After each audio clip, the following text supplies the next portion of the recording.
Omega Healer was rejected and left to die with the Alpha's pup, until the Alpha King claimed her opening hook. The sound of the heavy oak door slamming shut severed Celestia's life into before and after. Before, there was warmth, duty, and the foolish hope that carrying the Alpha's heir would save her. After, there was only the biting wind of the Blackwood Borderlands and the echo of Harrison Crowhurst's voice. Defective. A weak Omega cannot bear a strong Alpha's legacy. Get rid of it or the winner will. She stood ankle-deep in the snow, wearing only a thin woolen tunic. Her hand instinctively cradled the small, barely there swell of her stomach. The pack-house lights flickered and died, turning their backs on her. There was no negotiation. There was only the howling dark, the encroaching ice, and the heartbeat of the child she would die to protect. She turned her back on the only home she had ever known and walked into the storm. Chapter 1. The White Burial. The cold was not a sensation. It was a thief. It stole the feeling from Celestia's toes first, then her fingers, and finally, the sharp sting of tears on her cheeks. 2 days. She'd been walking for 2 days, fueled only by the desperate biological imperative to keep her blood moving for the life inside her. The Blackwood territory was far behind, a jagged line of trees swallowed by the blizzard, but ahead lay something far worse, the Frostborne Wastes. No wolf ventured here. The legends whispered of an Alpha King who had traded his soul for silence, ruling over a kingdom of ice and stone where intruders were frozen where they stood. Celestia didn't care about legends. She only cared that the wind here felt cleaner, less tainted by Harrison's cruelty. Her legs, heavy as lead, caught on a buried root. She fell hard, the snow crunching like crushed glass beneath her cheek. Get up, she begged herself, for the pup. But the gray sky was spinning. Her breath hitched, rattling in a chest that felt constricted by iron bands. The cold was seducing her now, replacing the pain with a heavy, drowsy numbness. It would be so easy to close her eyes, to just sleep. A vibration traveled through the ground, humming against her ear. It wasn't the wind. It was rhythmic, heavy. Pause. Panic flared, a weak spark in the ash of her exhaustion. Rogues? Or Harrison's trackers coming to finish the job? She tried to push herself up, her frozen fingers scrabbling uselessly against the ice crust. A shadow fell over her, blocking out the swirling white. It was massive, a wolf, darker than the midnight sky, standing nearly as tall as a horse at the shoulder. Its fur was thick, matted with ice crystals, and its breath plumed in the air like steam from a dragon's nostrils. It didn't growl. It stood with a stillness that was more terrifying than aggression. Celestia couldn't shift. Her wolf was too weak, dormant from malnutrition and the pregnancy. She could only stare up into eyes that burned with a terrifying molten gold intelligence. "Please," she mouthed, though no sound came out. "Not me. The baby." The beast lowered its massive head. She flinched, expecting teeth, the tear of flesh. Instead, a hot, wet nose pressed against her neck, right over her scent gland. The creature inhaled deeply, a rumble starting in its chest that shook the snow around them. It wasn't a growl of hunger. It was a sound of recognition, a sound of possession. The heat radiating from the wolf was intoxicating. For a fleeting second, the biting cold vanished, replaced by the scent of ozone, crushing pine, and old, deep magic. The wolf wuffed, a burst of hot air against her frozen face. Then, darkness took her completely, and the last thing she felt was not the ice, but the sensation of being lifted. Chapter 2. The Obsidian Hearth. The first thing to return was the pain. It was a pins and needles agony rushing back into her extremities. The thaw burn that every healer knew meant the tissue was alive, but screaming. Celestia gasped, her back arching off the mattress. "Easy. Breathe through it." The voice was deep, resonant, like stones grinding together deep underground. It wasn't kind, but it wasn't cruel. It was simply absolute. Celestia forced her eyes open. The light was dim, flickering orange and gold. She wasn't in the snow. She was lying on a bed of furs, bear, wolf, elk, thick and impossibly soft. The ceiling above her was high, vaulted stone, lost in shadows. A fireplace large enough to roast a stag dominated the far wall, the logs crackling violently. She scrambled backward, clutching the furs to her chest. Sitting in a high-backed chair near the fire was a man. He was still as a statue, watching her. He He was terrifyingly large, his broad shoulders stretching the black fabric of his shirt. His hair was dark, shorn close at the sides but long on top, falling over a forehead etched with grim lines. But it was his eyes that stopped her breath, molten gold, the wolf. Where? Her voice was a ruin, a rasp of sandpaper. Ironhold, he said. He didn't rise, he just watched her, his gaze tracking every micro-expression on her face. My territory. My keep. The Alpha King, Domician Fogwell, the monster of the north, terror, cold and sharp, pierced through the warmth of the room. She was an intruder in the land of a killer. She instinctively curled around her stomach. Domitian's eyes dropped to her hands, protecting her midsection. His lip curled slightly, not in a snarl, but in something distinctively bitter. "You have nothing to fear from me, little healer," he said, his voice dropping an octave. "I do not kill pregnant females, even those foolish enough to walk into the wastes wearing nothing but rags." He stood up, and the room seemed to shrink. He moved with a predatory grace, silent despite his size, crossing the stone floor to a small table. He poured a goblet of water and held it out. Celestia hesitated. Her throat was parched, burning. "Drink," he commanded. It was an alpha command, laced with power that vibrated in her bones. Her body obeyed before her mind could protest. She took the goblet, her shaking fingers brushing against his.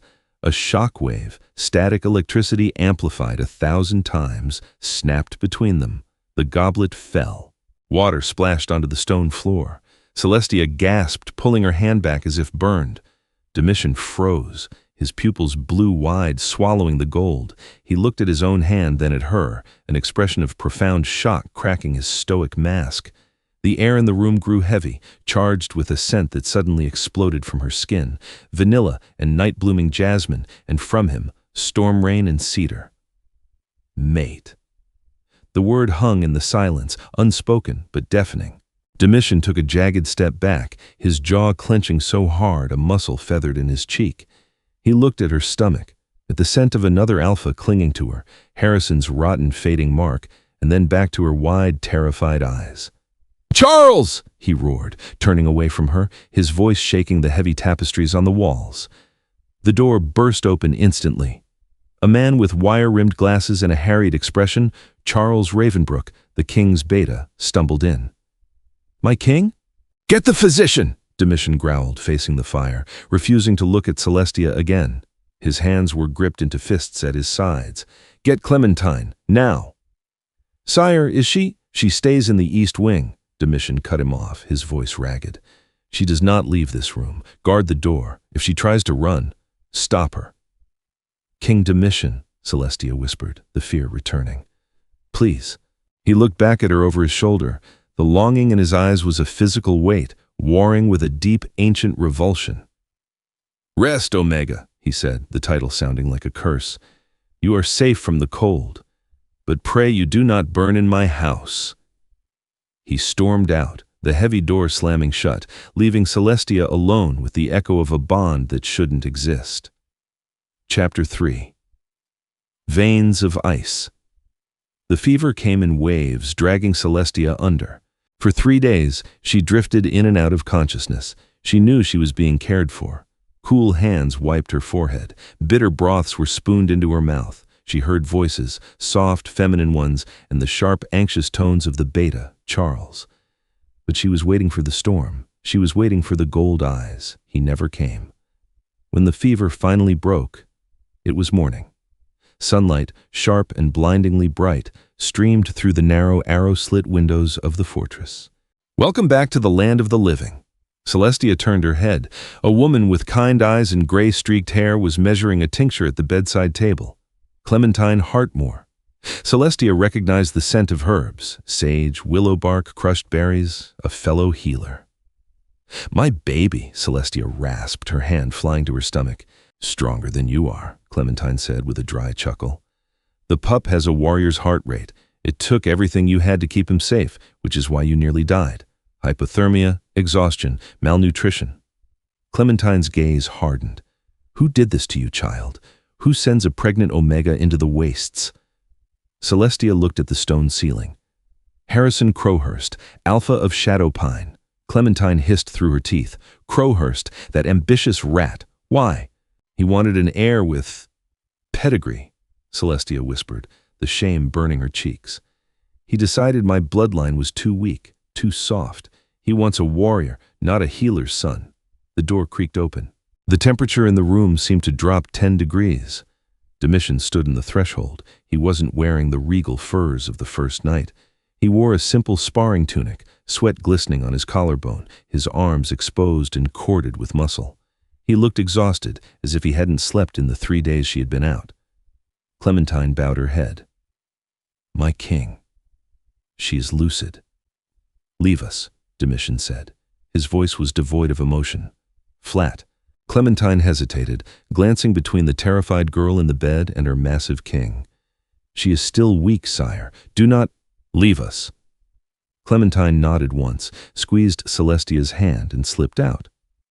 Domician didn't come closer. He stayed by the door, as if maintaining a quarantine zone. You are Celestia Greymoor, he stated, of Shadowpine. I was, she corrected, pushing herself up to a sitting position, the furs pooled around her waist. I am rogue now. I have no pack. You have no pack, Domician repeated slowly, but you carry a Shadowpine heir. He rejected us, Celestia said, her voice gaining a surprising strength. He cast us out. By wolf law, the bond is severed. The child is mine alone. Domician finally moved. He paced to the window, looking out over the endless white expanse of his kingdom. My spies tell me Harrison Crowhurst has announced the tragic death of his beloved mate and unborn child. He plays the grieving widower to the council. Celestia laughed, a brittle, broken sound. He's a liar. He is, Domician agreed. He turned to face her. The sunlight caught the gold in his eyes, making them blaze. But my spies also say he has trackers sweeping the southern border. He is looking for a body. He wants proof. He wants to make sure I'm dead, she whispered. Yes. Domician took a step toward the bed. The air crackled again. The bond hummed, a low-frequency vibration in Celestia's chest. She wanted to lean toward him. She wanted him to wrap that massive strength around her and shield her from the world. It was a biological compulsion so strong it made her dizzy. She saw his nostrils flare. He smelled it too. The pull, the undeniable truth that they were fated. Why did you save me? She asked softly. Domician stopped at the foot of the bed. He gripped the wooden frame until his knuckles turned white. Because I am the king. It is my duty to protect the borders. That's not the only reason, she challenged, emboldened by the fever or the bond. You felt it in the snow. You feel it now. Domician's expression twisted. Pain, raw and unguarded, flashed across his face. What I feel is irrelevant, Celestia. I am not fit for a mate. Because of the rumors that you are a monster? Because of the truth, he snarled softly. He held up his hand. Frost, actual crystalline ice, began to creep rapidly from his fingertips, spreading down his palm, coating the wood of the bed frame in a layer of rime. Celestia gasped. It wasn't just cold weather magic, it was elemental, uncontrolled. My blood is cursed, Domician said, his voice rough. The ice in me grows every year. It killed my mother. It killed my father. It consumes everything I touch. If I claim you, if I let this bond take root, I will eventually freeze the life right out of you. He looked at her stomach. And I will not kill a child, not again. The confession hung in the air, tragic and final. He believed he was poison. So, he stepped back, the ice on his hand receding, leaving the wood wet and dark. You will stay here until the child is born and the winter passes. You will be safe from Crowhurst. But do not look for warmth in me, Omega. I have none to give. He turned to leave, his shoulders set in a line of rigid discipline. Domician, she called out. He paused, hand on the iron latch. The ice didn't kill me in the woods, she said, her voice trembling but clear. It was you who found me. Maybe you aren't the winter. Maybe you're the shelter from it. He didn't speak. He didn't look back. He opened the door and vanished into the shadowed hallway, leaving Celestia alone with the impossible truth. Her fated mate was the most powerful wolf in the world, and he was terrified of his own touch. But as she lay back, pulling the furs up to her chin, she realized something else. The thaw burn in her hands had stopped hurting, and on the bedpost where he had gripped it, a single small snowdrop flower had bloomed from the dead wood, white and defiant against the dark. Chapter 4. The glass, sanctuary ironhold was a fortress of contradictions. It was built of stone cold enough to burn skin, yet its heart, the Alpha King, burned with a volatile, suppressed heat. A week had passed since Celestia awoke. Her strength was returning, fed by the rich stews Clementine forced upon her and the strange, invigorating energy of the castle itself. But with strength came restlessness. The east wing was luxurious, but it was a cage. One afternoon, when the silence of the snow became too loud, Celestia slipped past the dozing guard. She wandered the corridors, her fingers trailing along tapestries that depicted great hunts and battles against ice giants. The castle was vast, a labyrinth of shadow and stone, but she followed a faint, impossible scent: soil, humidity, life. It led her to a heavy iron door at the base of the north tower. It was unlocked. Celestia pushed it open and gasped. She had stepped out of winter and into a dream. Before her lay a massive solarium, a cathedral of glass and steel built over a steaming geothermal vent. The air was thick and moist, smelling of damp earth and blooming orchids. Vines the size of pythons coiled around stone pillars, and ferns as tall as trees created a verdant canopy that filtered the pale Arctic light into a soft green gloom. "You should not be here." The voice emerged from the foliage, low and rumbling. Celestia froze. In the center of the garden, kneeling beside a bed of delicate violet flowers, was Domician. He had shed his heavy furs and tunic. He wore only loose linen trousers, leaving his torso bare. For the first time, she saw the map of his curse. His skin was bronze, rippling with powerful muscle, but a web of scarring, pale and shimmering like diamond dust, traced up his right arm and over his shoulder, branching across his chest toward his heart. It wasn't burn scars. It was frostbite, permanent, magical frostbite that seemed to glitter in the humid light. I followed the scent," Celestia stammered, averting her eyes from the raw power of his body. "I didn't know." Domician didn't command her to leave. He carefully packed soil around a drooping stem. "These are moon lilies. They only grow on the southern coast. They are delicate. They hate the cold." "Like me," Celestia murmured. Domician paused. His hands, large and lethal, were incredibly gentle with the fragile petals. "Yes, like you." He stood, wiping his hands on a rag. The temperature in the greenhouse seemed to drop a few degrees, the mist swirling around his ankles. He looked at her, his golden eyes sweeping over her healing form. The hunger in his gaze was stark, a physical force that pulled at her navel. "Why do you keep them?" she asked, stepping closer despite her instincts screaming at her to run. "If they hate the cold?" "Because beauty is worth preserving," he said, his voice rough, "even in a place designed to kill it." He walked toward her. He stopped a foot away, close enough that she could feel the strange, dry cold radiating from his marked skin. "How is the pup?" he asked. "He kicks," Celestia said, her hand resting on her stomach, "especially when you are near." Domician flinched. He looked at her stomach, his hand twitching at his side as if he wanted to reach out. The curse marks on his chest pulsed with a faint blue light. "The bond calls to the child too," Celestia whispered. "It knows you are safe. It knows you are powerful." "It is mistaken," Domician rasped. "My power is not a shield, Celestia. It is a glacier. It advances. It consumes." He raised his right hand, the one heavily scarred by the ice. "Do you know what happens to the things I love? They break. They shatter." "I am not glass, Domician," she said fiercely. "I am a wolf. I survived the wastes. I survived rejection." She reached out and took his scarred hand. His skin was freezing, like touching dry ice, but she didn't let go. He sucked in a breath, his whole body going rigid. The contact sent a jolt of pleasure pain through her. "Warm," he whispered, his eyes closing, his head tipping back. "You are so warm." For a heartbeat, the King of Winter looked like a man starving for a fire he was forbidden to touch. He leaned in, his forehead resting against hers. The scent of storm and cedar enveloped her. Then, a bell tolled deep within the fortress, a harsh, dissonant clang. Domitian's eyes snapped open. The vulnerability vanished, replaced by the hardened mask of the Alpha. He ripped his hand away from hers. "Go to your room," he commanded, his voice turning to gravel. "Lock the door." What is it? Intruders, he snarled, the frost spreading rapidly across his chest. Blood on the snow. Chapter 5. Crimson on white.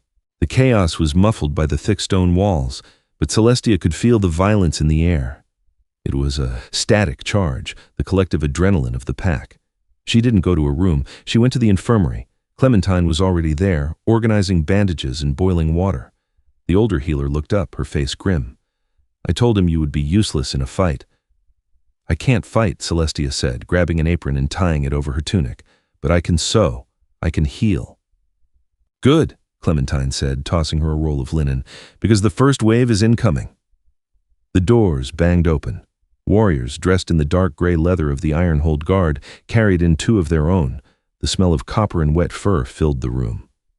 Rogue ambush! One of the carriers shouted. They had silver-tipped bolts. Celestia didn't think. She moved. She went to the nearest wolf, a young female with a jagged gash across her thigh. The wound was black and bubbling. Wolfsbane. Hold her down, Celestia ordered, her voice calm amidst the screaming. She summoned her small, quiet magic.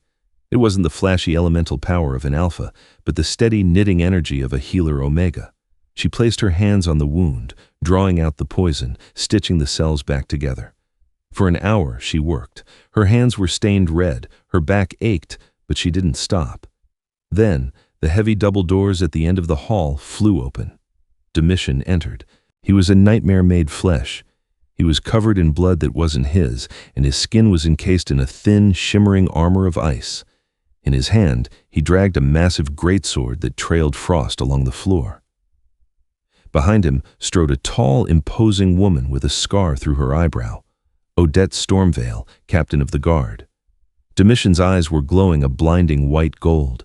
He was scanning the room, hunting. When his gaze landed on Celestia, he stopped dead. He saw the blood on her hands, the red smears on her apron. Celestia! The roar shattered a glass vial on a nearby shelf. He crossed the room in a blur of motion. He didn't care about the other wounded. He didn't care about his soldiers watching. He grabbed Celestia by the shoulders, his grip bruising, the cold of his armor seeping through her clothes. Where are you hurt? He demanded, frantically checking her face, her neck, her stomach. Who touched you?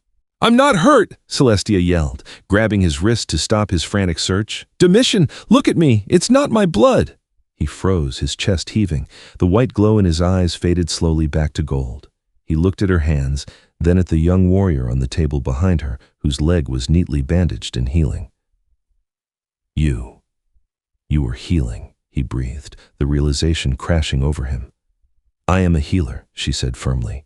This is my battlefield. Odette stepped forward, eyeing Celestia with a new, grudging respect. She saved Lieutenant Kale's leg, my king. The wolfsbane would have taken it. Domician didn't look at Odette. He stared at Celestia, at the fierce determination in her soft eyes. He looked at the blood on her hands, proof of her strength, not her weakness. The attack? Celestia asked, her voice trembling slightly now that the adrenaline was fading. Mercenaries, Domician said, his voice flat. Hired blades, no pack markings. But we found this. Odette held up a scrap of fabric torn from a dead rogue's tunic. It was black velvet, embroidered with a silver pine tree. Celestia felt the blood drain from her face. Shadow pine. Harrison, Domician growled. The temperature in the room plummeted. Instruments on the metal trays began to rattle. He isn't just looking for a body anymore. He's testing my defenses. He looked at Celestia, and the terrifying possessiveness returned. He knows you are here. Chapter 6. The Unraveling. The revelation that Harrison had found her hung over the castle like a shroud. That night, Domician summoned Celestia to the war room. It was a circular chamber high in the central keep, dominated by a massive table carved from a single slab of obsidian. Odette and Charles were there, arguing over maps. When Celestia entered, the room fell silent. Domician stood by the balcony, looking out at the blizzard raging against the stone. He didn't turn around. You will leave at dawn, he said. Celestia stopped. What? I have arranged for a transport, Domician continued, his voice void of inflection. Charles will take you to the western coast. There is a pack there, the Tidewalkers. They owe me a debt. They will hide you. You're sending me away? Celestia felt a crack in her chest, painful and sharp. After everything? He turned then. He looked ravaged. The ice marks on his skin were glowing brighter, pulsating with a dangerous, unstable rhythm. I am sending you away because war is coming to my doorstep, Celestia. Harrison wants you. He will burn the wastes to get to you. So let him come, she shouted, shocking everyone in the room. I am tired of running. I am tired of being the victim. You are carrying a child, Domician roared back, slamming his fist onto the obsidian table. Crack. A fissure of ice shot across the table, splitting the rock in two. Charles and Odette took a step back. The king was losing control. The frost madness, the legendary rage that had consumed his ancestors, was rising. I am a danger to you, Domician said, his voice shaking. Can't you see that? The closer you are, the more my control slips. I want to claim you. I want to tear the world apart to keep you safe. And that desire, it feeds the ice. He walked toward her, and the floor frosted beneath his boots. If you stay, Harrison might kill you. But if you stay, I will surely destroy you. You are wrong, Celestia said, standing her ground even as the cold bit into her skin. The ice responds to your fear, Domician, not your love. She stepped forward into the circle of his cold. Harrison rejected me because he thought I was weak. Do not reject me because you think you are too strong. Celestia, he reached for her, his hand trembling. He looked like a man drowning, seeing a lifeline he was afraid to grab. Thwack! A sound cut through the wind outside, a dull thud against the wooden shutters of the balcony. Odette drew her sword instantly. Down! She kicked the balcony doors open. The wind howled into the room, extinguishing the torches. Stuck in the heavy wood of the doorframe was a black arrow. Tied to the shaft was a scroll sealed with gray wax, the shadow pine crest. Domician moved faster than thought. He was in front of Celestia, shielding her with his body, a growl ripping from his throat that shook the floorboards. Odette pulled the arrow free and handed the scroll to Domician. He broke the seal. He read it in the dark, his eyes glowing enough to illuminate the paper. What does it say? Celestia whispered, clutching the back of his tunic. Domician crushed the scroll in his fist, the paper freezing and crumbling into dust. It is an ultimatum, he said, his voice a low, terrifying promise of violence. He demands the return of his stolen property by the next full moon. He turned to Celestia. The conflict in his eyes was gone, replaced by a cold, lethal resolve. Or he will unleash the firecasters, Domician finished. He is bringing an army of witches to melt the iron hold. He looked at Charles. Cancel the transport. Sire?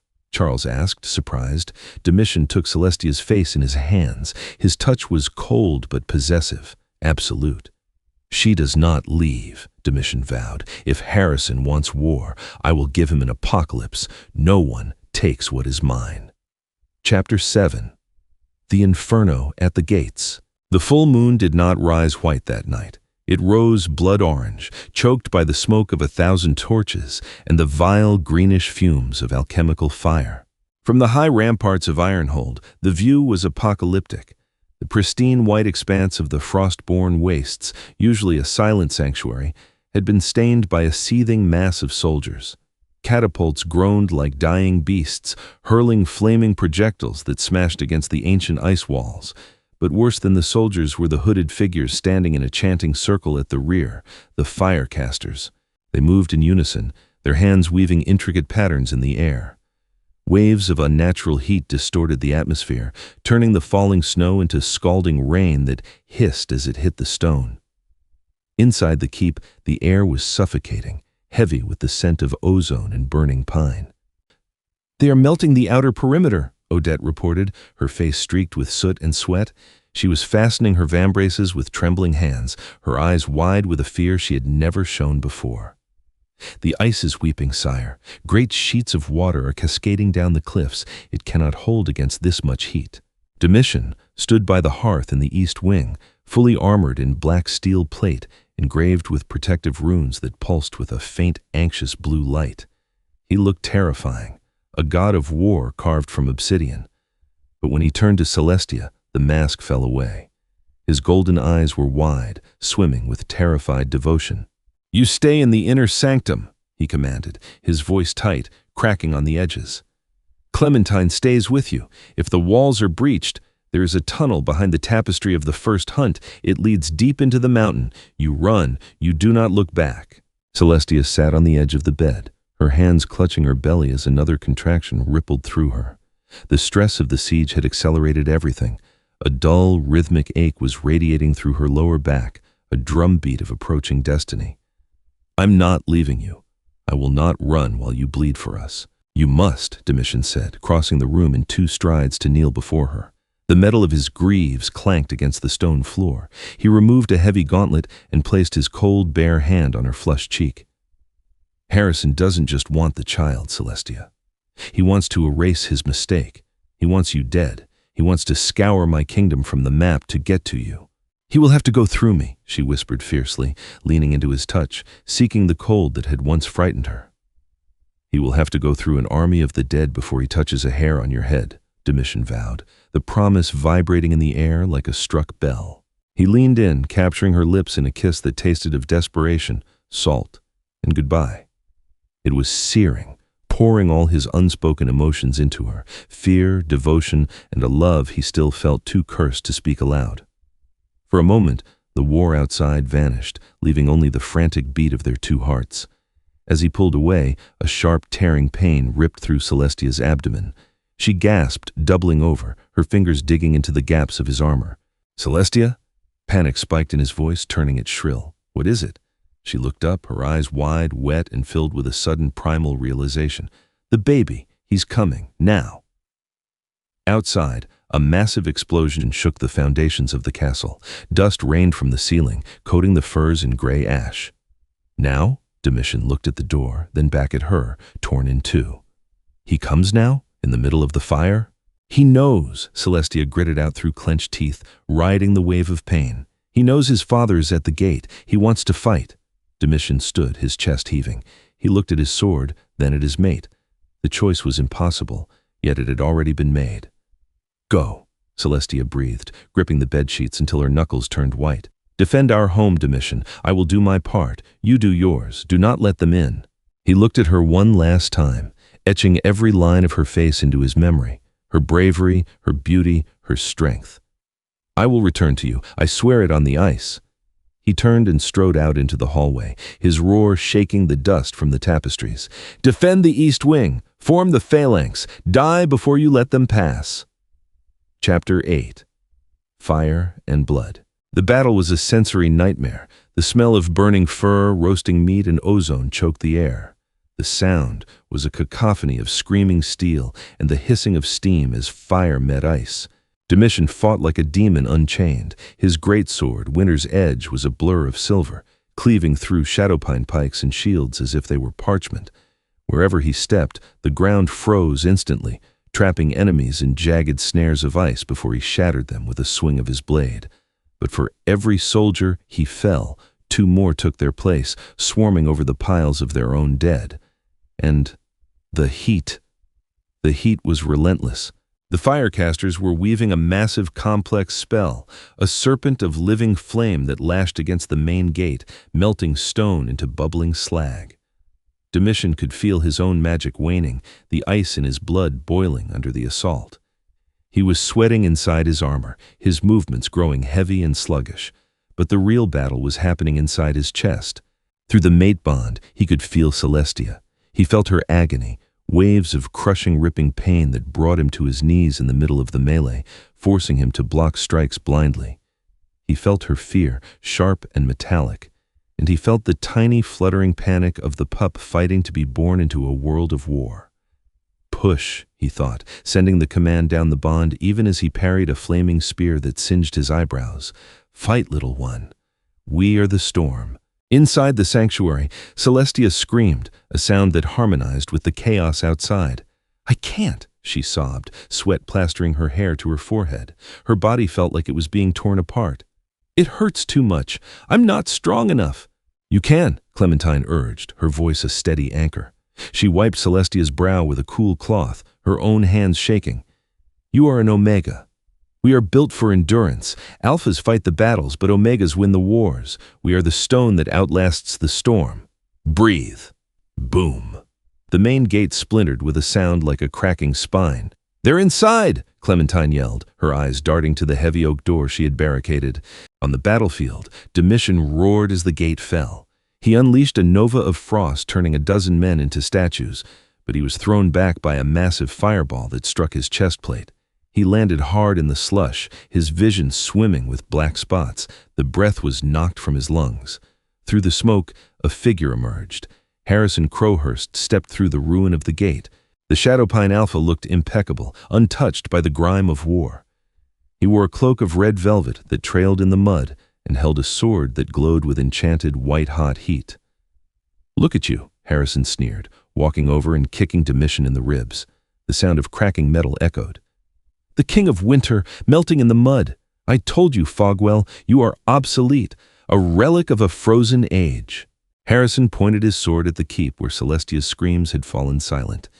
"Finish him," he ordered his casters. "I have a family reunion to attend." He turned his back on Domician and walked toward the castle, toward Celestia. "No!" Domician tried to rise, his gloves scrabbling in the mud, but the firecasters surrounded him. Their hands glowed white-hot as they channeled their magic, creating a cage of fire around him. They shrank the circle, burning the oxygen from the air, suffocating him. Domician fell back gasping, his lungs burning. The ice in his veins was receding, terrified of the heat. He was going to die. He was going to die here, in the mud, and Harrison was going to kill Celestia and their child. "Domician," her voice whispered in his mind, not in fear this time, not in pain, in triumph. "He's here." A surge of power, pure and golden, shot down the bond. It wasn't ice. It wasn't cold. It was the fierce, blinding warmth of new life. It was a sunrise in the middle of the night. Inside the keep, the cry of a newborn baby pierced the din of battle, a high, clear wail that stopped the wind itself.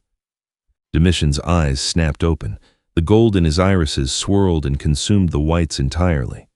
He didn't just feel the ice anymore. He felt the protectiveness, the primal fatherly rage that was hotter than any fire. He laughed, a low, rumbling sound that made the ground shake and the stones vibrate. "You think fire is power?" he rasped, standing up. The flames licked at his armor, trying to consume him, but they didn't burn. They fizzled out, turned to steam against his skin.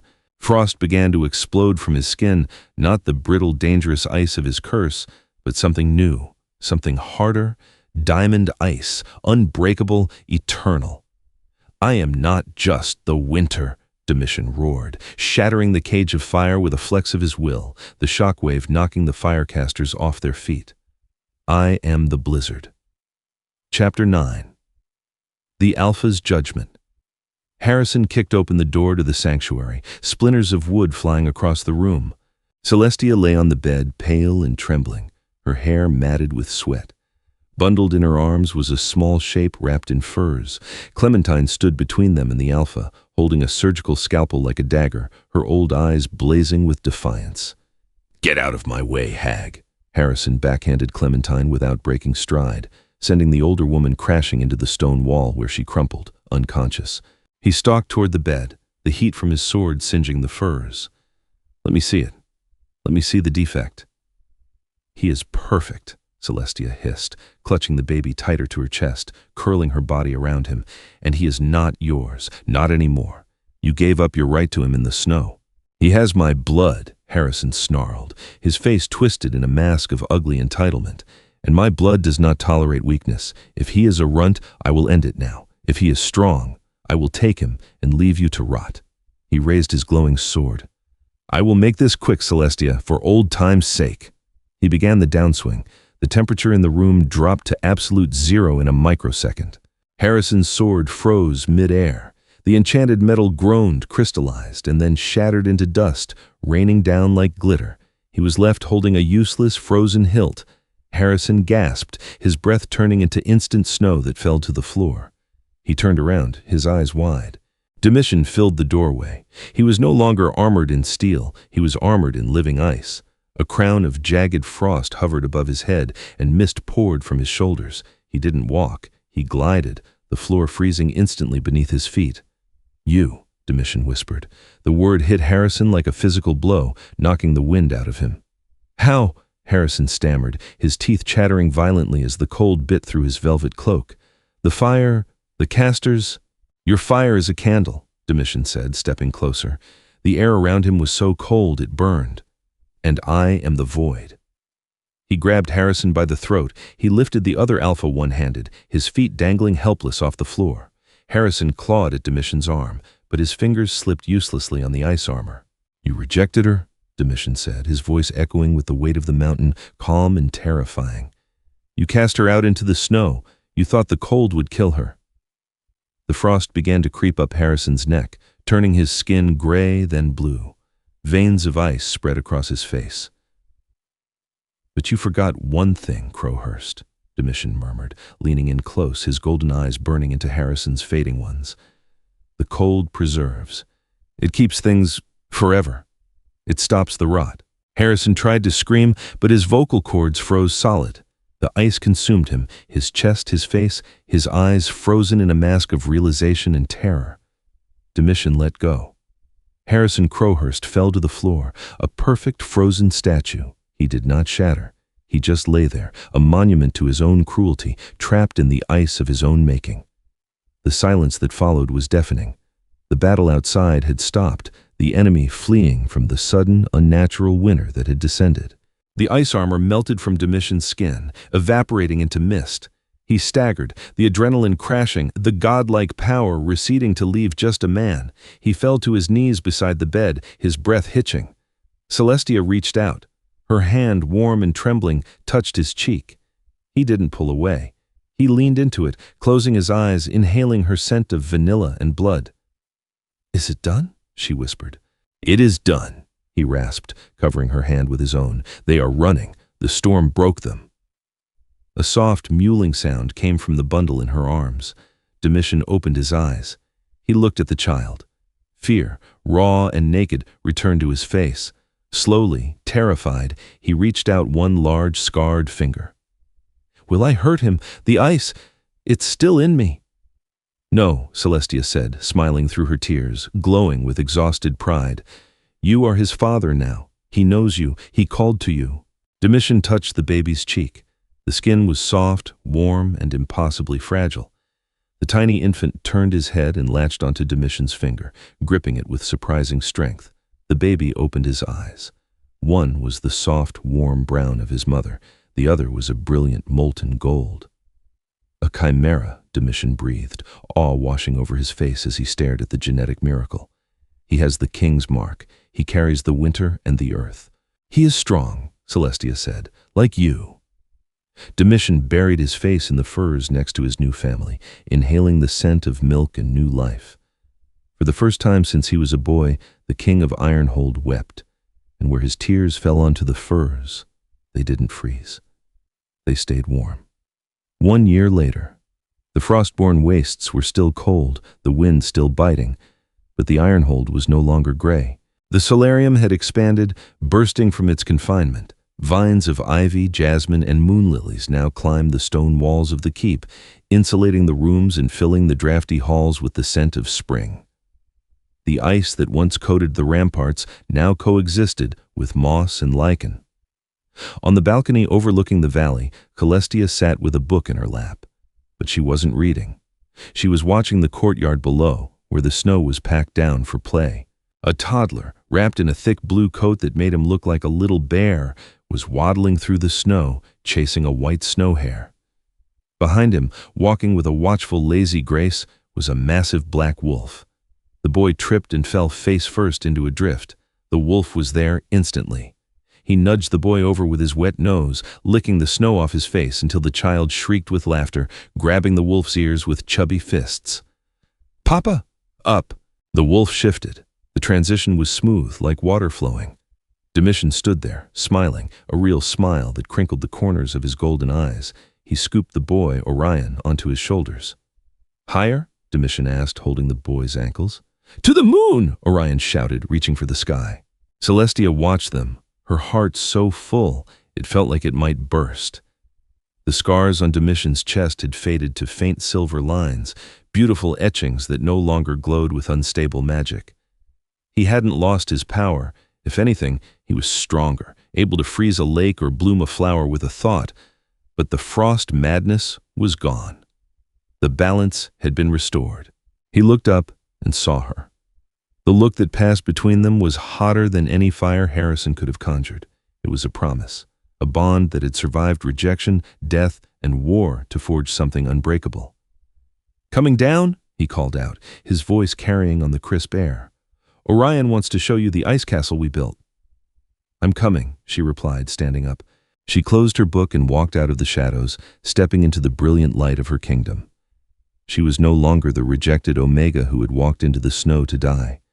She was the queen of the north. She was the spring that had tamed the winter, and she was finally, perfectly home. Conclusion.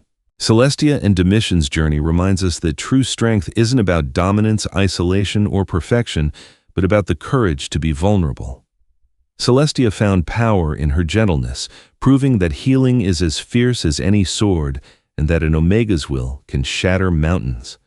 Domician learned that his curse was only a reflection of his fear, and that love was the only magic strong enough to balance the scales of his power. In the end, they didn't just survive the winter. They embraced it, turning a wasteland into a sanctuary where life could flourish against the odds. Thank you for reading. If you enjoyed this story of fated mates, second chances, and epic redemption, please like this video, share it with your fellow romance lovers, and subscribe to the channel for more immersive stories. Don't forget to hit the bell icon so you never miss a chapter. What should happen to Orion when he grows up? Does he have ice magic or healing hands? Let me know in the comments below.